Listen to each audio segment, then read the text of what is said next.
इस वीडियो में हम देखेंगे average velocity and average speed के बीच क्या डिफरेंस है। साथ में देखो यहाँ पे बेसिक आइडिया तो दूंगा, साथ में ये भी हम देख लेंगे कि किस तरह से क्वेश्चन को डील करना है जब एवरेज स्पीड या एवरेज वेलोसिटी क्वेश्चन में पूछा गया हो। ओके, तो बात करेंगे एवरेज वेलोसिटी की। एवरेज वेलोसिटी,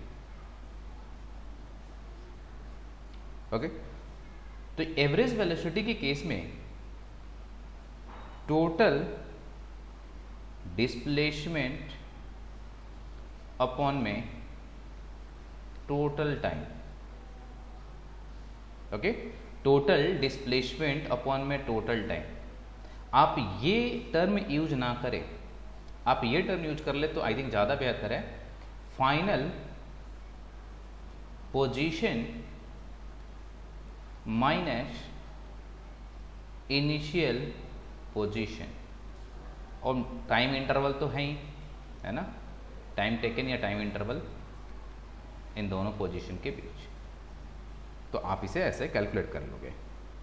एक सबसे इंपॉर्टेंट चीज़ जो आपको यहाँ नोट करने ही होंगे, जब आप एवरेज वेलोसिटी फाइंड आउट कर रहे होते हो तो आपको केवल और केवल इनिशियल और फाइनल पोजीशन के बारे में पता हो तो उसके बीच का डिस्प्लेसमेंट आप फाइंड आउट कर लोगे। साथ में इसके लिए not need to consider nature of motion between initial and final position। आपने एक गिवन इंटरवल ऑफ टाइम में आपकी वेलोसिटी क्या रही, इस बात से कोई फर्क नहीं पड़ता। वेलोसिटी यूनिफॉर्म रही, नॉन यूनिफॉर्म रही, क्या रहा, बट इस बात से फर्क पड़ता है कि आप कहाँ से चले और कहाँ पहुँचे। तो हमेशा ध्यान रखना फाइनल पोजीशन और इनिशियल पोजीशन पे डिपेंड करेगा, ना कि पाथ के नेचर पे, ये भी बोल लो, या फिर वेलोसिटी के नेचर पे, यानी मोशन के नेचर पे। क्लियर कि वो मोशन यूनिफॉर्म था या नॉन यूनिफॉर्म था। अब बात करेंगे हम एवरेज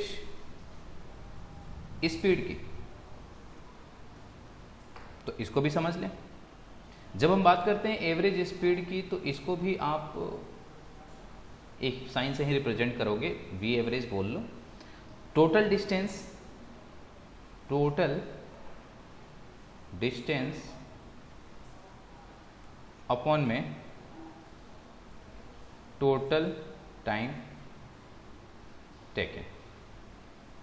ओके, तो टोटल डिस्टेंस मान लो दो हमने डिस्टेंस यहाँ पे कंसिडर कर लिए, S1 S2, है ना, और टाइम जो लगा T1 प्लस T2, चलो मैं इसको डेल्टा T कर लेता हूँ। ओके, जो टाइम इंटरवल है हमारा। ओके,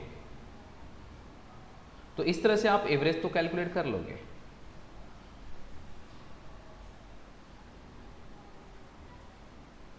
अब और थोड़ा सा इसके रिलेशन को और एक्सप्लेन कर दिया जाए ताकि आप अच्छे प्रॉब्लम्स में अप्लाइड करके बिना किसी कंफ्यूजन के सॉल्व कर सको। A B C, अब यहाँ से यहाँ तक A से B मैंने मान लिया V1 वेलोसिटी के साथ, B से C V2 वेलोसिटी के साथ, है ना। अभी यहाँ पे ऐसा कुछ मेरा मानना नहीं है कि B जो है बिल्कुल मिड में है। ओके, तो A से B आपका डिस्प्लेसमेंट S1 और B से C आपका डिस्प्लेसमेंट S2। वैसे ही मैंने टाइम भी कंसिडर कर लिया, तो यहाँ से यहाँ तक का T1 और B से C आपका T2 मैंने मान लिया। ओके, तो अगर आपको स्पीड और ये डिस्प्लेसमेंट का आइडिया है तो यहाँ से मैं S equal to V1 into T1, ठीक है ना, S1 लिख सकता हूँ, और टाइम यहाँ से मैं कैलकुलेट कर सकता हूँ S1 अपॉन में V1। ऐसे ही मैं सेकेंड टाइम भी कैलकुलेट कर सकता हूँ T2 H2 अपॉन में V2। ओके, अब देखो टोटल डिस्टेंस अपॉन में टाइम इंटरवल तो आपने लिख ही लिया। S1 की जगह पे मैं अगर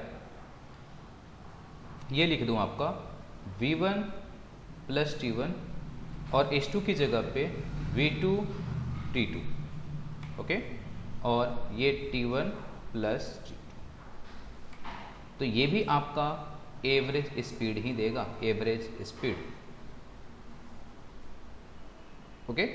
या फिर इसे आप ऐसे भी लिख सकते हो S1 H2 को लिख दिया मैंने, और T1 की जगह पे मैं लिख सकता हूं S1 अपॉन में V1 एंड T2 की जगह पे H2 अपॉन में V2। क्लियर? तो ये दो आपके रिप्रेजेंटेशन हो गए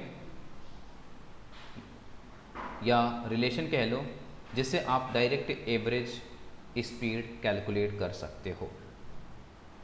अगर अलग अलग टाइम इंटरवल में अलग अलग वेलोसिटी स्पीड दिया हो तो आप ये रिलेशन यूज करोगे, और अगर आपको अलग अलग वेलोसिटी के साथ अलग अलग डिस्प्लेसमेंट गिवन हो, है ना, टाइम वहाँ पे मेंशन नहीं किया गया है, तो आप इस एक्सप्रेशन को यूज करोगे।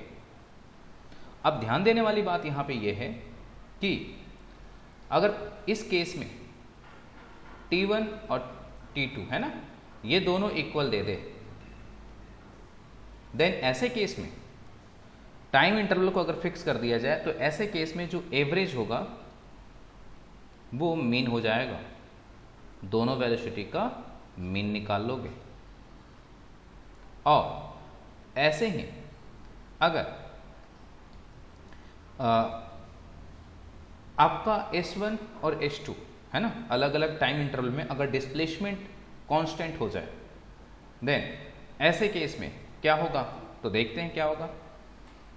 पहले रफ कर लूं मैं,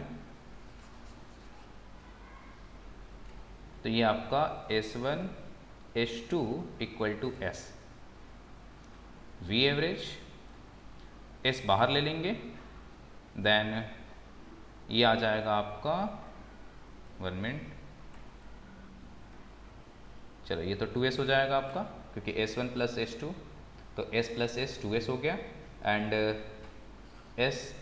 S1 और H2 ये रहे आपके, तो ये कॉमन हो जाएंगे, तो यानी S बाहर हो गया, तो 1 अपॉन में V1 प्लस 1 अपॉन में V2, S से S cancel, and 2 V1 V2 upon में V1 प्लस V2।